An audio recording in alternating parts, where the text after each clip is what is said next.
Right, so welcome back everyone, this is Ashwin Jaiswal and हम लोग अब चैप्टर नंबर 9 पे जा रहे हैं। This is chapter number 9, formation of a company. तो हमने कंपनी का बेसिक्स देखा, फिर हमने टाइप्स ऑफ कंपनीज देखे and now we are going to discuss कि how can we create a company. तो इस चैप्टर में you are going to learn कि एक कंपनी को क्रिएशन करने के लिए क्या क्या करना पड़ता है। तो अब देखो, इस चैप्टर को बहुत ही थियोरेटिकली भी किया जा सकता है कि जस्ट आप पढ़ लो, एक एक करके स्टेप्स पढ़ लो, चैप्टर बहुत बोरिंग हो जाएगा। आप इस चैप्टर में अपने आप को इन्वॉल्व कीजिए। अगर आपको एक कंपनी क्रिएट करना है, suppose you have an idea, तो आप कंपनी कैसे बनाएंगे, क्या क्या स्टेप्स लेना पड़ता है, तो वो सब अगर आप अपने आप को इन्वॉल्व करके पढ़ेंगे तो ये चैप्टर ज्यादा इंटरेस्टिंग रहेगा और जल्दी कंप्लीट भी हो जाएगा। ठीक है, सो एक एक करके हम लोग देखते हैं कि कंपनी क्रिएशन के लिए कितने स्टेप्स होते हैं। कितने स्टेप्स होते हैं? टोटल 4। ठीक है, कितने होते हैं? टोटल 4। नंबर पहला वाला स्टेप जो होता है वो है प्रमोशन। आपको पहले कंपनी को प्रमोट करना पड़ता है। डिटेल में सबको देखेंगे, बट अभी के लिए इतना सुन के रखो। पहला स्टेप होता है प्रमोशन, जो आपको स्क्रीन पे भी दिख रहा होगा। नंबर 1 है प्रमोशन। सेकंड होता है इनकॉर्पोरेशन, मतलब कंपनी को रजिस्टर करवाना। थर्ड होता है फ्लोटेशन, जहां पे हम पैसा इकट्ठा करते हैं। एंड लास्ट होता है कमेंसमेंट, जहां बिजनेस शुरू कर देते हैं। तो 4 स्टेजेस होता है। और कमेंसमेंट वाला जो काम है, एक प्राइवेट कंपनी को बस पहले 2 स्टेप करके ही हो जाता है। मतलब लास्ट वाला जो स्टेप है ना, स्टेप नंबर 4, उसमें कमेंसमेंट सर्टिफिकेट पाना होता है। हमें आगे जाके देखेंगे, एक सर्टिफिकेट पाना होता है स्टेज नंबर 4 में। प्राइवेट कंपनी जो होती है, प्रीवियस चैप्टर में हम लोगों ने पढ़ा था, private company is a company जिसमें कि बहुत ही क्लोजली रिलेटेड लोग होते हैं। मतलब उस कंपनी के जो मेंबर्स होंगे वो आइदर फ्रेंड, फैमिली, रिलेटिव, वैसे वाले लोग होते हैं। तो फ्रेंड्स, फैमिली, रिलेटिव वाले लोग जब कंपनी बनाते हैं तो उसको प्राइवेट कंपनी बोलते हैं। And when anyone can become a member, तो उसको हम लोग पब्लिक कंपनी बोलते हैं। पब्लिक कंपनी बड़ी कंपनी होती है एंड देयरफॉर उनको 4 स्टेजेस फॉलो करने होते हैं। प्राइवेट कंपनी छोटी कंपनी होती है, उनको सिर्फ 2 स्टेजेस फॉलो करना होता है। आई होप इतना क्लियर है। ठीक है, चलो प्रमोशन डिस्कस करते हैं। प्रमोशन किसको बोलते हैं? देखो, प्रमोशन का मतलब होता है एक बिजनेस को, मतलब बिजनेस तो आपके कहां से शुरू होता है? दिमाग से शुरू होता है ना। आपको एक बिजनेस का आइडिया आता है। The first thing that you get is an idea about the business. अब उस आइडिया को रियलिटी में लाना, दैट इज कॉल्ड प्रमोशन। मतलब वो जो आपने एक थॉट रखा है कि मेरे को एक बिजनेस करना है, उस बिजनेस का जो थॉट को आप रियलिटी बनाते हैं। हकीकत में जब बिजनेस शुरू करते हैं, इन रियलिटी जब आप बिजनेस शुरू करते हैं, that is known as promotion. Promotion is basically converting your idea into reality, तो उसको हम लोग प्रमोशन बोलते हैं। अच्छा, अ जॉइंट स्टॉक कंपनी, मतलब एक company, how can a company be promoted? Company को प्रमोट करने के कितने तरीके हैं? तो देखो, 2 तरीके हैं। या तो आप पुराना कोई बिजनेस कर रहे हैं पार्टनरशिप या प्रोप्राइटरशिप फॉर्म में, आपका पहले से कोई बिजनेस चल रहा है, पार्टनरशिप फॉर्म में चल रहा है या सोल प्रोप्राइटरशिप के फॉर्म में चल रहा है, आप या तो उसको कन्वर्ट करा लो कंपनी में। कंपनी बनाने का 2 तरीका, या तो आप पुराने बिजनेस को कन्वर्ट करा लो, या तो all together setting up a new company. आपको पूरा पूरी एक नया कंपनी बनाना है। इस चैप्टर में हम लोग क्या सीखेंगे? पूरा पूरी नया कंपनी कैसे बनाते हैं। If you have to set up an altogether new company, how can you do it? तो in this chapter we are going to discuss the second idea, not the first one. Convert करने वाला यहां नहीं discuss करेंगे। ठीक है, तो आइए, प्रमोशन कैसे करते हैं? मतलब वो जो दिमाग में आइडिया है उसको रियलिटी में कैसे लाएंगे? आपके मन में थॉट है, सपोज आपको जूते का बिजनेस करना है, you want to do business of shoes, how can you make it into a reality? तो उसको देखते हैं। इसमें सबसे पहला स्टेप होता है, the first step is the idea. पहला स्टेप होता है discovery of a business idea. ठीक है, now how so ever crazy it might be, आपके मन में एक बिजनेस का आइडिया आना चाहिए। सबसे पहली बात तो ये है कि आइडिया को रियलिटी में बनाएंगे तो पहले तो आइडिया से शुरुआत करना पड़ेगा। तो सबसे पहले आपके दिमाग में कोई आइडिया आना चाहिए। ठीक है, may be it is a shoe business. ठीक है, उसके बाद आपको क्या करना होता है? डिटेल इन्वेस्टिगेशन करना पड़ता है। डिटेल इन्वेस्टिगेशन में क्या करते हैं हम लोग? सोचते हैं, हम लोग प्लान आउट करते हैं कि जो आइडिया मेरे मन में आया है, क्या वो रियलिटी में चलेगा, क्या हो सकता है कि नहीं, वो चीज को वी विल बी स्टडिंग। तो डिटेल इन्वेस्टिगेशन में we basically do these kind of things, जहां पे हम ये पता करने की कोशिश करते हैं कि इस चीज़ का डिमांड होगा क्या, इस चीज़ में कोई कंपटीशन है क्या, इस चीज़ में मेरे को खर्चा कितना पड़ेगा, लोकेशन क्या रहेगा, इंडिया में करना सही रहेगा या फॉरेन में करना सही रहेगा। तो basically I am going to just plan out कि ये आइडिया यहाँ पे सूटेबल है या नहीं। And then based on the findings, अभी जो इन्वेस्टिगेशन हम करेंगे उस based on whatever information I have gathered, उसके बेसिस पे I will be making a feasibility report. Feasibility का मतलब होता है possibility. I will make a possibility report, feasibility report, जिसमें कि I will B basically reporting कि जो आइडिया मन में है वो रियलिटी बन सकता है कि नहीं। ठीक है, इज इट पॉसिबल और नॉट। या फिर वो बहुत ज़्यादा कॉस्टली है, या फिर वो पॉसिबल ही नहीं है। जैसे आपने एक मूवी, आई डोंट नो आपने वो मूवी देखा ही नहीं, एक शाहरुख खान की मूवी आई थी बादशाह, जिसमें शाहरुख खान एक जूता पहन के दीवारों पे चलता था, स्पाइडरमैन जैसा, ठीक है, दीवारों पे वो चल लेता था। तो अगर आपके मन में वो आइडिया है कि ऐसा जूता बनाते हैं, तो अब वो रियलिटी में हो पाएगा क्या? हो तो कुछ भी सकता है, बट अब आपको क्या करना पड़ेगा, फीजिबिलिटी रिपोर्ट बनाना पड़ेगा कि क्या आई कैन मेक अ शू जो जिसे पहन के लोग दीवारों पे चलेंगे। या फिर अगर आपने मान लो बना भी लिया तो लोग खरीदेंगे क्या, लोग खरीद के दीवार पे चढ़ेंगे क्या? तो तो basically this is what you are going to do in the detail investigation. आप अपने डिटेल इन्वेस्टिगेशन में अपने मन के आइडिया को बेसिकली पता करेंगे कि ये हो सकता है कि नहीं, पॉसिबल है कि नहीं, कितना खर्चा पड़ेगा, मतलब एवरी वे में ये पॉसिबल है कि नहीं वो पता करेंगे। एक बार अगर आपको लगता है कि your plan is good to go, आप कर सकते हैं ये, तो फिर आपको असेंबलिंग करना पड़ेगा। असेंबलिंग करने का मतलब होता है जमा करना। क्या जमा करना पड़ेगा? आपको लोग लगेंगे, आपको पैसा लगेगा, आपको मशीन लगेगा, आपको फैक्ट्री लगेगा, आपको रिसोर्सेज लगेंगे, तो सबको जमा करो। जो जो चीज़ आपको लगेगा, arrange everything, assemble everything. I hope आपको चैप्टर अच्छे से समझ में आ रहा है। This is just a 30 second pause. आपको प्लीज़ इस वीडियो को लाइक कर देना, बिकॉज वीडियो को लाइक करते हो तो वीडियो ज़्यादा स्प्रेड आउट होता है। If I am helping you, I expect you also to help me, because आप जब वीडियो को लाइक करते हैं तो यूट्यूब उसको ज़्यादा प्रमोट करता है। तो just for that reminder I have come कि प्लीज़ इस वीडियो को लाइक कीजिएगा, सब्सक्राइब कीजिएगा, एंड अपने फ्रेंड्स, अपने स्कूल ग्रुप्स में, अपने ट्यूशन ग्रुप्स में भी इसको शेयर करना। Thank you so much. Continue with the video. And last आता है फाइनेंसिंग, ठीक है। अगर जनरली जो पब्लिक कंपनीज होते हैं उनको फिर पैसों का भी ज़रूरत पड़ता है, ठीक है। आप सब कुछ लेकर बैठ गए, बट मेन तो फिर लास्ट में क्या आ जाता है? पैसा। बिकॉज फॉर एनीथिंग, स्टाफ को सैलरी देना है तो पैसा, रिसोर्स खरीदना है तो पैसा, मशीन लाना है तो पैसा, फैक्ट्री सेटअप करना है तो पैसा, एडवर्टाइजमेंट करना है तो हर चीज़ के लिए यू विल नीड मनी। तो लास्ट स्टेप आता है कि पैसों का अरेंजमेंट कर लो, ठीक है।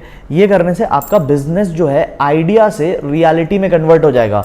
योर बिजनेस अब आपके दिमाग में नहीं बल्कि रियलिटी में आने लगेगा, ठीक है। तो इसको बोलते हैं प्रमोशन। अब प्रमोशन करते कौन है? प्रमोशन करने के लिए होते हैं प्रमोटर्स, ठीक है।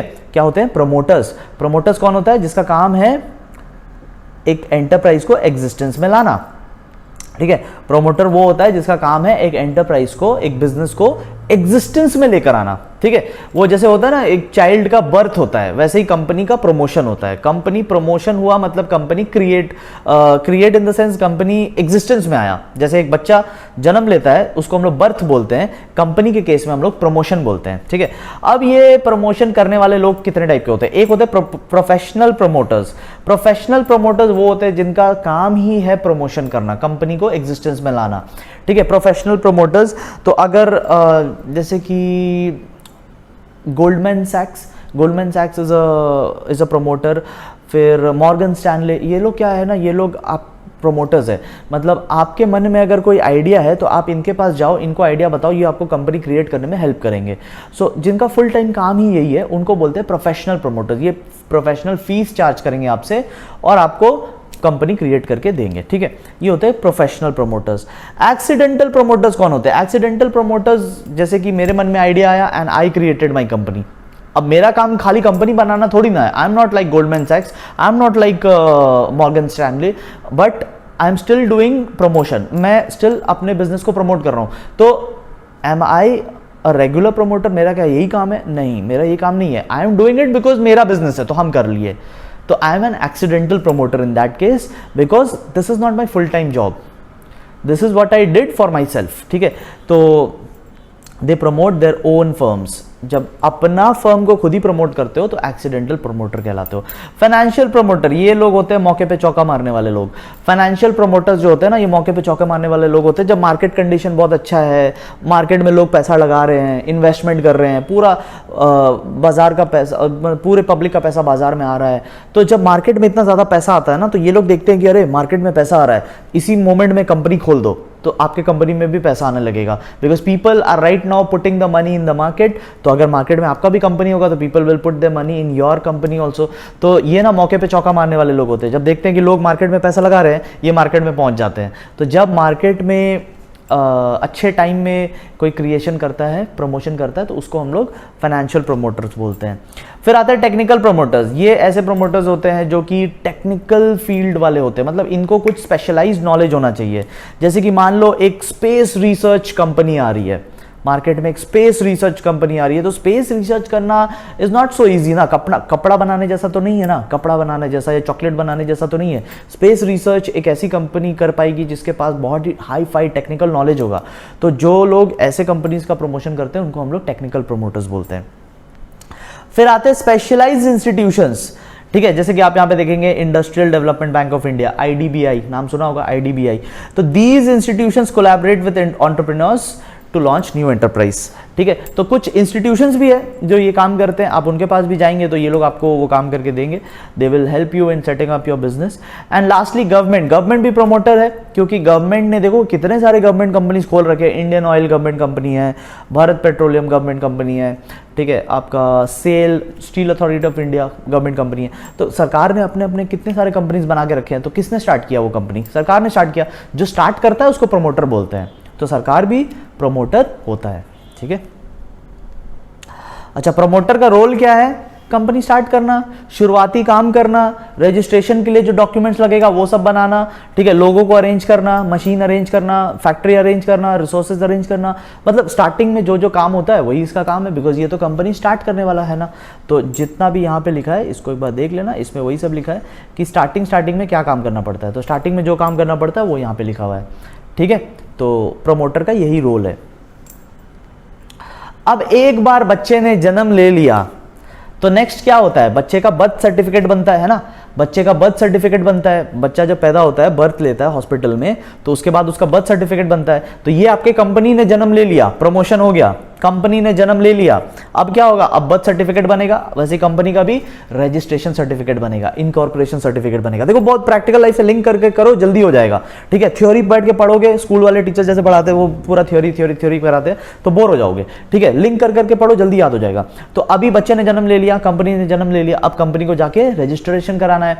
तो रजिस्ट्रेशन कैसे कराएंगे? देखो, बेसिकली कंपनी एग्जिस्टेंस में आ गया है, अब हमें उसको मतलब एग्जिस्टेंस में आया है, इस चीज का रजिस्ट्रेशन कराना पड़ेगा। प्रूफ क्या है कि वो कंपनी क्रिएट हो गया?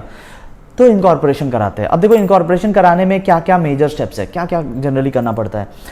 इनकॉर्पोरेशन कराने के लिए, इनकॉर्पोरेशन मतलब सरकार के पास इंफॉर्मेशन पहुंचना चाहिए कि आपने एक बिजनेस शुरू किया है, आपने एक ऐसा जूता बना लिया जिसको पहन के लोग बिल्डिंगों में चढ़ जाएंगे, ठीक है। तो अब उस बिजनेस के बारे सरकार को बताना पड़ेगा, सरकार के पास रिकॉर्ड होना चाहिए आपके इस बिजनेस का, उसको बोलते हैं रजिस्ट्रेशन। विदाउट रजिस्ट्रेशन आप बिजनेस कैरी ऑन नहीं कर सकते, ठीक है। तो सबसे पहले क्या करेंगे? सबसे पहले तो आपका एक नाम होना चाहिए। सबसे पहले अप्रूवल ऑफ नेम। आप कोई भी कंपनी खोलो, कंपनी का एक नाम होना चाहिए। देखो जब बच्चा पैदा होता है तो बच्चे का एक नाम रखाता है ना, फिर बच्चे का नाम रखाता है तो फिर हम लोग रजिस्ट्रेशन सर्टिफिकेट बनाते हैं, बर्थ सर्टिफिकेट बनाते हैं। और बर्थ सर्टिफिकेट में लिखा रहता है कि ये बच्चा जो है इस दिन को जन्मा है, इतने तारीख को जन्मा है, इसके पेरेंट्स ये है वो है, तो उसका नाम लिखा रहता है ना।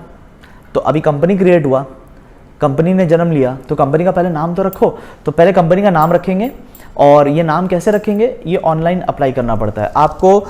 सरकार का एक वेबसाइट है, मिनिस्ट्री ऑफ कॉर्पोरेट अफेयर्स। कौन सा ministry? Ministry of corporate affairs. को करना क्या पड़ता है? आपको 4 नाम देने पड़ते हैं, 4 नाम, कि ये 4 मेरा फेवरेट नाम है, इसमें से कोई एक नाम आपको मिलेगा in the order which you have given. Like आपने पहला नाम दिया, पहला नाम अगर उनको नहीं लगता है कि अच्छा है तो दूसरा नाम दो, दूसरा नाम अगर नहीं अच्छा है तो तीसरा नाम दो, ऐसे करके 4 नाम दो। चारों रिजेक्ट हो गए तो फिर से फॉर्म फाइल करो। तो बेसिकली आपको 4 नाम उनको सजेस्ट करना पड़ता है कि देखो I am ready to keep these 4 name, please select any one. तो वो जो मोस्ट सुटेबल होगा वो आपको वो नाम चुन के देंगे, ठीक है। पहले तो आपका नाम होना चाहिए, तब तो फिर बाद में रजिस्ट्रेशन होगा, वरना रजिस्ट्रेशन बिना नाम का कैसे कराओगे? तो पहले तो नाम चुन लो। उसके बाद एक बार नाम आ गया, अब आपको रजिस्ट्रेशन के लिए फॉर्म फाइल करना पड़ेगा, ठीक है। INC 22 होता था, आई डोंट नो, अभी शायद फॉर्म चेंज हो गया होगा, मे बी INC 2 आ गया, बट अभी आपको क्या करना पड़ेगा? अभी आपको फॉर्म फिलअप करना पड़ेगा फॉर रजिस्ट्रेशन। और रजिस्ट्रेशन के जब फॉर्म फिलअप करते हैं तो साथ में कुछ डॉक्यूमेंट्स भी देना पड़ता है, ठीक है। साथ में कुछ डॉक्यूमेंट्स भी देना पड़ता है, जैसे बच्चे का भी जब जन्म होता है तो हॉस्पिटल का वो बिल देते हैं ना कि किस हॉस्पिटल में बच्चे की डिलीवरी हुई, तो बिल वगैरह ये सब देना पड़ता है। सिमिलरली जब कंपनी को भी रजिस्ट्रेशन कराते हैं तो उसमें भी कुछ डॉक्यूमेंट्स देना पड़ता है, कंपनी के रजिस्ट्रेशन में भी कुछ डॉक्यूमेंट्स देना पड़ता है। कौन से डॉक्यूमेंट्स देने पड़ते हैं? सबसे पहला डॉक्यूमेंट है मेमोरेंडम ऑफ एसोसिएशन, साइन करके देना पड़ेगा ये सब, ठीक है। मेमोरेंडम ऑफ एसोसिएशन, इसको डिटेल में आगे देखेंगे। आर्टिकल्स ऑफ एसोसिएशन, ये सेकंड है, ठीक है। फिर लिस्ट ऑफ डायरेक्टर्स, डायरेक्टर्स मतलब कंपनी कौन चलाएगा, उनका पूरा नाम, एड्रेस, फोन नंबर सब देके साथ में देना है। रिटन कंसेंट उन लोगों का जो लोग फर्स्ट डायरेक्टर बनना चाहते हैं, वो लोग ज़बरदस्ती बनाया जा रहा है या अपने मन से बन रहे हैं, ऐसा एक रिटन में देना पड़ेगा कि वो अपने फ्री विल से डायरेक्टर बन रहे हैं, ठीक है। उसके बाद फिर आपका कंपनी का नाम अप्रूव हुआ था ना, आपने जो 4 नाम दिया था उसमें से एक नाम अप्रूव हो गया, तो वो अप्रूवल जो लेटर आया वो लेटर भी आपको साथ में देना पड़ेगा, ठीक है। और फिर कंपनी का एड्रेस वगैरह कहाँ पर है, इस चीज़ का प्रूफ देना पड़ेगा। रेंट अग्रीमेंट किसी के साथ किए हो तो वो सब प्रूफ देना पड़ेगा। तो these are few of the documents, और भी डॉक्यूमेंट्स लग सकता है। These are few of the documents जो आपको सबमिट करना पड़ता है। जो डायरेक्टर्स उनका फोटोग्राफ भी सबमिट करना पड़ता है, बहुत सारा और भी चीज़ें, बट इतना कर लोगे तो काफ़ी है। और फॉर्म के साथ साथ ये डॉक्यूमेंट फिलअप कर देना, एंड देन मोस्ट इंपॉर्टेंट चीज, आपको प्रेस्क्राइब्ड फीस देना पड़ेगा, ठीक है। कंपनी रजिस्ट्रेशन के लिए आपको फीस देना पड़ेगा, और ये फीस डिपेंड करता है कि आपका साइज ऑफ द कंपनी कितना है। बड़ा साइज का कंपनी रहेगा तो ज्यादा फीस, छोटा साइज का कंपनी रहेगा तो कम फीस, ठीक है। कैपिटल कितना है आपके कंपनी में, उस पर डिपेंड करता है। एक बार आपने फीस वीस देकर सब फॉर्म वॉर्म सबमिट कर दिया, आपका काम हो गया खत्म। अब उनका काम शुरू। उनका मतलब किनका? Registrar of the companies. क्या बोलते हैं? Registrar of the companies. जैसे प्रेसिडेंट ऑफ इंडिया एक पोस्ट है ना, वैसे ही रजिस्ट्रार ऑफ कंपनी भी एक पोस्ट है। रजिस्ट्रार ऑफ कंपनी के पास आपका फॉर्म पहुंच जाता है, फिर वो वेरिफिकेशन शुरू करता है। वो पर्सन जो भी रजिस्ट्रार बैठा हुआ है वो वेरिफिकेशन स्टार्ट करेगा। वो आपके सारे फॉर्म्स को पलट पलट के देखेगा, सारे डॉक्यूमेंट्स को पलट पलट के देखेगा, आपने फीस दिया है कि नहीं वो देखेगा, आपका नाम सही है कि नहीं वो देखेगा, डायरेक्टर कौन कौन है वो देखेगा। सब कुछ देखने के बाद अगर वो सेटिस्फाइड है तो आपको वो एक गिफ्ट देगा। और क्या गिफ्ट देगा? इनकॉर्पोरेशन सर्टिफिकेट, ठीक है। अगर सब कुछ ठीक है तो वो आपका पॉइंट नंबर 5 बोल रहा है, सर्टिफिकेट ऑफ इनकॉर्पोरेशन थमा देगा आपके हाथ में, ठीक है। तो आपको एक सर्टिफिकेट ऑफ इनकॉर्पोरेशन मिल जाएगा, एंड साथ में आपको एक कॉर्पोरेट आइडेंटिफिकेशन नंबर भी देगा। आपका कॉर्पोरेट आइडेंटिटी नंबर एक मिलेगा, जिसको बोलते हैं सिन नंबर। जैसा अपना एक आधार नंबर होता है ना, इंडिया में हर किसी पर्सन का एक आधार नंबर होता है। मेरा आधार नंबर है, आपका आधार नंबर है, आपके पेरेंट्स का आधार नंबर है, हर किसी का आधार नंबर है। तो आधार नंबर क्या है? मेरा एक आइडेंटिफिकेशन नंबर है मेरा। सिमिलरली कंपनीज का भी एक आइडेंटिफिकेशन नंबर होता है, उसको कॉर्पोरेट आइडेंटिफिकेशन नंबर बोलते हैं। तो जैसे ही आप कंपनी को रजिस्टर कराएंगे, आपको सर्टिफिकेट भी मिलेगा और कंपनी का एक नंबर भी मिलेगा। हर कंपनी का अलग अलग नंबर होता है, ठीक है। अच्छा, अब आपको करना क्या है? अब आपको बेसिकली कमेंस करना है, बिजनेस को कमेंस करना है। Now you will have to commence your business, अपना बिजनेस को शुरू करना है। तो अपने बिजनेस को आप शुरू कैसे कर सकते हैं? तो अपने बिजनेस को देखो, 2 टाइप के कंपनीज होते हैं, प्राइवेट, पब्लिक। प्राइवेट छोटा कंपनी, पब्लिक बड़ा कंपनी। छोटे कंपनी अपना बिजनेस यहीं से शुरू कर सकते हैं, बट जो बड़े वाले कंपनीज है, बड़े वाले कंपनीज को थोड़ा और मेहनत करना पड़ेगा, उनको पैसा अरेंज करना पड़ेगा, ठीक है। उनको थोड़ा 1-2 स्टेप्स और करने पड़ेंगे, उनको सर्टिफिकेट ऑफ कमेंसमेंट चाहिए होगा। प्राइवेट कंपनी जो छोटी कंपनी है वो तो ऐसे ही शुरू हो जाएगा, बट जो बड़ा वाला कंपनी है उसको शुरू करने के लिए एक ग्रीन सिग्नल चाहिए, और वो ग्रीन सिग्नल क्या रहेगा? सर्टिफिकेट। एक और सर्टिफिकेट चाहिए होता है स्टार्ट करने का सर्टिफिकेट, उसको बोलते हैं कमेंसमेंट सर्टिफिकेट, ठीक है। तो प्राइवेट पब्लिक कंपनी का बात हो रहा है, जो पब्लिक कंपनी है, it must obtain certificate of commencement. Commencement का सर्टिफिकेट उसको जरूर से जरूर चाहिए। छोटा कंपनी है तो अभी शुरू हो जाएगा, बट बड़ा कंपनी है तो एक और सर्टिफिकेट लगेगा, ठीक है। अच्छा, अगर आपको एक और सर्टिफिकेट चाहिए तो आपको क्या करना पड़ेगा? आपको कुछ और डॉक्यूमेंट्स वगैरह सब सबमिट करने पड़ते हैं, कुछ और प्रोसीजर फॉलो करने पड़ते हैं। वो सारा का सारा प्रोसीजर यहाँ पे दिया हुआ है। आई don't think it is very important, but फिर भी आप अपने सेटिस्फैक्शन के लिए 2 पॉइंट कर लेना, ठीक है। I am not going into this क्योंकि I don't think it is exam important. तो बट अगर आपको डर लगता है इसको छोड़ने में तो आप 2 पॉइंट कर लेना, ठीक है। हम लोग आगे चलते हैं, ठीक है। एक बार आपने ये सब स्टेप्स फॉलो कर लिया, एक बार आपने ये सब डॉक्यूमेंट सबमिट कर दिया, तो फिर रजिस्ट्रार फिर से वेरीफाई करेगा, स्क्रूटनाइज करेगा। स्क्रूटनाइज मतलब वेरीफाई करना। वो स्क्रूटनाइज करेगा और अगर उसको सब सही लगा तो वो आपको कमेंसमेंट सर्टिफिकेट दे देगा, और इसके बाद बड़े वाले कंपनीज भी बिजनेस करना शुरू कर सकते हैं, ठीक है। यहां तक हो गया हमारा। अब हम लोग चलते हैं चैप्टर के लास्ट पार्ट पे, जहां पे हम लोग डिस्कस करेंगे आपको कौन कौन से डॉक्यूमेंट लगते हैं, बहुत इंपॉर्टेंट पार्ट है, ध्यान से सुनना। अगर आपको बिजनेस शुरू करना है तो आपको ये 4 डॉक्यूमेंट्स लगेंगे, ठीक है। बड़ा कंपनी बनाना चाहते हो तो 4 डॉक्यूमेंट्स लगेंगे, ध्यान से देखना इन 4 डॉक्यूमेंट्स के बारे में क्या लिखा हुआ है। सबसे पहला बात बोल रहा है memorandum of association. Now what is memorandum of association, किसको बोलते हैं memorandum of association? Memorandum of association एक ऐसा डॉक्यूमेंट है where we will write certain information. Document है तो इंफॉर्मेशन तो होगा ही उसमें। कैसा इंफॉर्मेशन रहेगा? ऐसा इंफॉर्मेशन जो आप बाहर वालों को बताना चाहते हैं। It will contain such information which you want to tell to the outsiders, which the outsiders want to know about your company। मतलब आप ऐसे इंफॉर्मेशन देंगे जो सीक्रेट नहीं है, पब्लिक इंफॉर्मेशन है। लाइक आपका नाम क्या है, आप कौन से स्टेट में बिजनेस करते हैं, आपके बिजनेस का कैपिटल कितना है, आपके बिजनेस का लायबिलिटी कितना है, सब्सक्राइबर कौन कौन है आपके बिजनेस में, ठीक है, आपके बिजनेस का मेन पर्पस क्या है, ऑब्जेक्टिव क्या है। तो बेसिकली ये सब आप बाहर वालों को बताएंगे। आपका और बाहर वालों का बीच का ये डॉक्यूमेंट होता है। It is a public document, anyone can buy it from your company. आजकल कुछ कंपनी तो अपने वेबसाइट में ही अपलोड करके रखते हैं, वहीं जाके पढ़ लो, बट आप चाहो तो खरीद भी सकते हैं। थोड़ा एक पैसा देना पड़ता है, 100-150 रुपये लगेगा, and then you can purchase it also. It is a public document, कोई हिडन इन्फॉर्मेशन नहीं रहता है इसमें कंपनी का बेसिक इन्फॉर्मेशन रहता है। अगर आउटसाइडर को जानना है कंपनी के बारे, they can purchase the memorandum, ठीक है। तो मेमोरेंडम के बारे में अभी what ever I told you वो सब यहाँ पे लिखा हुआ है, what ever I told you just now वो सब यहाँ पे लिखा हुआ है, ठीक है। अच्छा, मेमोरेंडम के कंटेंट्स क्या क्या होते हैं? मेमोरेंडम में बेसिकली होता क्या है? 6 चीज़ें होती हैं। क्या क्या होती है? 6 बातें होती है उसमें। पहली, name clause. Name clause, clause का मतलब पार्ट, मान के चलो 6 पार्ट होता है, 6 क्लॉजेस, 6 पार्ट्स होते हैं। और पहला होता है नेम क्लॉज। नेम क्लॉज का मतलब होता है कि आपकी कंपनी का क्या नाम है, आपको अपने कंपनी का नाम उसमें लिख के बताना पड़ेगा, ठीक है। जो कंपनी का नाम बताओगे, देखो आपको लास्ट में वर्ड ऐड करना पड़ेगा लिमिटेड। मान लो आपका कंपनी का नाम है कुछ भी XYZ, तो आपको XYZ लिमिटेड लिखना पड़ेगा, ठीक है, अगर आप पब्लिक कंपनी है तो। लेकिन अगर आप प्राइवेट कंपनी है तो आपको प्राइवेट लिमिटेड लिखना पड़ेगा। और आपका यही नाम जो आपने मेमोरेंडम में बताया है, यही नाम हर जगह होना चाहिए। आपके गेट पे भी जो बोर्ड लगाओगे उसमें भी यही नाम होना चाहिए। आप जितना लेटर लिखते हैं, लेटर में हेडिंग में आपका यही नाम होना चाहिए। आपके एडवर्टीजमेंट में यही नाम होना चाहिए, ठीक है। आपके सारे डॉक्यूमेंट्स में यही नाम होना चाहिए। इन एवरी प्लेस यही वाला नाम होगा, ठीक है, विद द वर्ड लिमिटेड या प्राइवेट लिमिटेड। फिर आता है डोमिसाइल क्लॉज, इसको एक और नाम है सिचुएशन क्लॉज, इसका एक और नाम है स्टेट क्लॉज, ठीक है। टोटल 3 नाम होते हैं, डोमिसाइल, स्टेट, सिचुएशन। इसमें हम लोग क्या बताते हैं? इसमें हम लोग बताते हैं कि हमारा जो हेड ऑफिस है वो कहां पे होगा, कौन से स्टेट में होगा, ठीक है। यहां पे ध्यान रखना, स्टेट का नाम लिखेंगे, गली नंबर और दरवाजा नंबर ये सब नहीं लिखने वाले। We will only give state का नाम, मतलब बेसिकली कौन से स्टेट में आपका हेड ऑफिस है। हो सकता है ना कि आपका हेड ऑफिस एक ही स्टेट में होगा, एंड ब्रांचेस हो सकते हैं पूरे इंडिया में हो। देखो ब्रांच के बारे में नहीं पूछ रहा है, हेड ऑफिस कहां पे है वो बताओ, और सिर्फ स्टेट का नाम बताना है, पूरा एड्रेस नहीं देना है, lane number this, road number that, वो सब नहीं बोलना है, ठीक है। आपको बस स्टेट का नाम बताना है। फिर बहुत बहुत बहुत बहुत इंपॉर्टेंट पार्ट आता है नंबर 3, जहां पे हम लोग ऑब्जेक्टिव के बारे में बात करते हैं। ऑब्जेक्टिव मतलब पर्पस, क्या है आपका बिजनेस का मेन पर्पस, क्या है, क्यों बिजनेस आपने शुरू किया, ठीक है, क्यों बिजनेस आपने शुरू किया।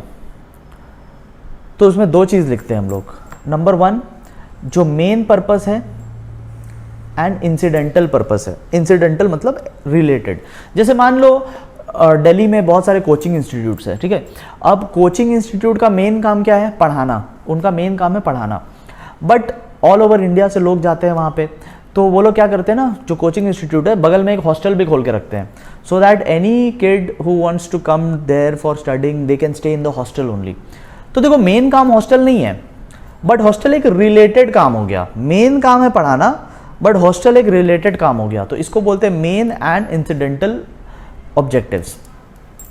एंड पार्ट बी में आप बताएंगे अदर ऑब्जेक्टिव्स। अगर आपको कुछ और भी करना है, मान लो पढ़ाते हो, हॉस्टल बनाते हो, साथ में आपको मान लो कपड़े का भी बिजनेस करना है, अब ये तो एकदम अलग चीज़ है ना, तो अलग चीज़ भी करना है ना, तो आपको यहाँ पे बताना पड़ेगा। और इसके अलावा अगर आपने कुछ किया, ये ए और बी में जो बताया, इसके अलावा अगर आपने कुछ किया तो उसको इलीगल माना जाएगा, क्योंकि आपने रजिस्ट्रेशन में बताया था कि आप ये सब करेंगे और रजिस्ट्रेशन पाने के बाद आप कुछ और करने लगे, तो वो उसको इलीगल माना जाएगा। नंबर 4 आता है लायबिलिटी क्लॉज। लायबिलिटी क्लॉज बहुत सिंपल सा बात है कि अगर कंपनी बंद होने को आएगी तो मेंबर्स का लायबिलिटी कितना रहेगा, मेंबर्स कितना पे करेंगे उस time. If the company is getting closed, how much the members are going to contribute, उसको बोलते हैं लायबिलिटी क्लॉज। तो उसमें लिखा रहेगा कि मेंबर्स को कितना देना है बंद होने के टाइम में। कैपिटल क्लॉज, कैपिटल क्लॉज क्या बताता है? कैपिटल क्लॉज बताता है कि कंपनी में कितना कैपिटल है। क्या आपकी कंपनी में 10 लाख कैपिटल है तो 10 लाख वहां लिखना पड़ेगा। अगर आपकी कंपनी का 1 करोड़ कैपिटल है तो 1 करोड़ बताना पड़ेगा। आपने बिजनेस में पैसा कितना लगाया वो बताना पड़ेगा, ठीक है।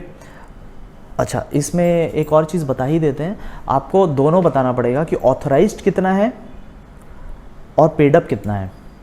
ऑथराइज्ड का मतलब कितना का परमिशन है, आपको कितना तक का पैसा लगा सकते हो बिजनेस में, उसको बोलते हैं ऑथराइज्ड कैपिटल। जैसे आप अपने मर्जी से जितना भी पैसा नहीं लगा सकते, आपको एक ऑथराइजेशन लेना पड़ता है, सरकार से परमिशन लेना पड़ता है कि मेरे कंपनी में I can take maximum of 1 crore capital.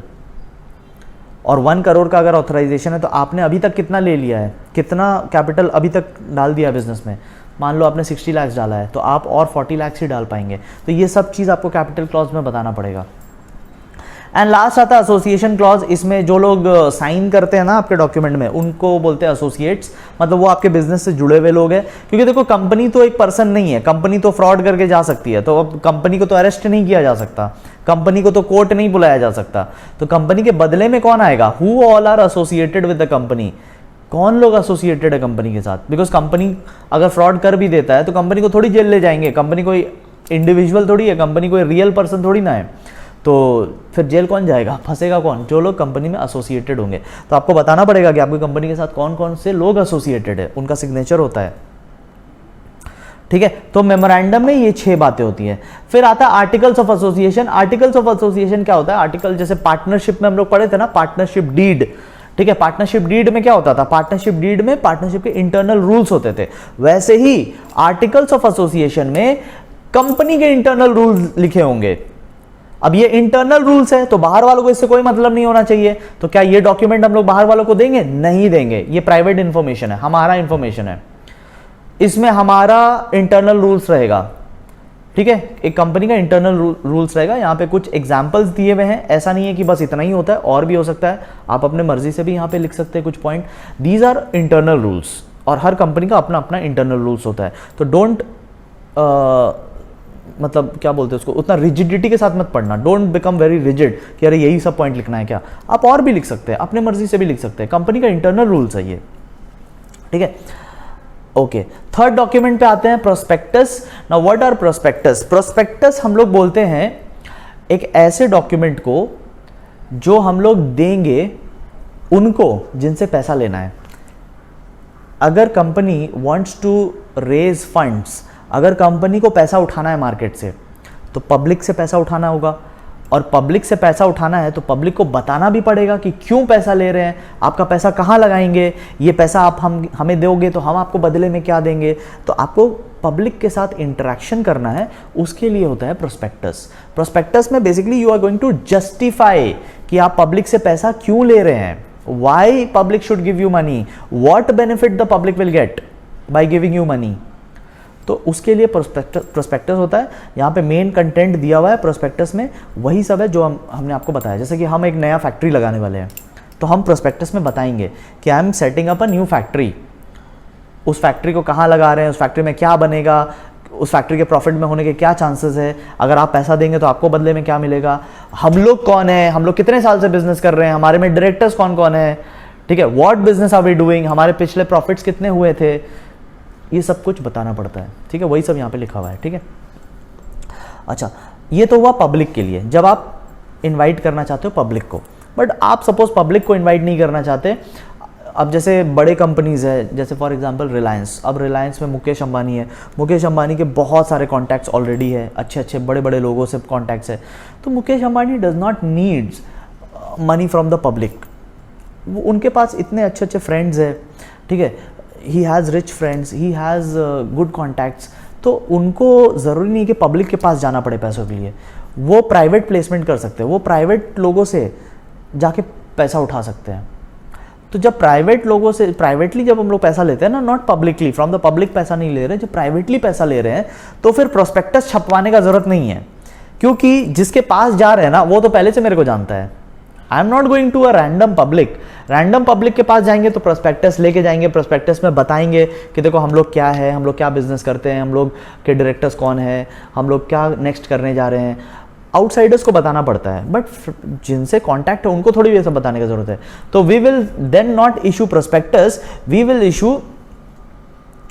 Issue a document call statement in lieu of prospectus.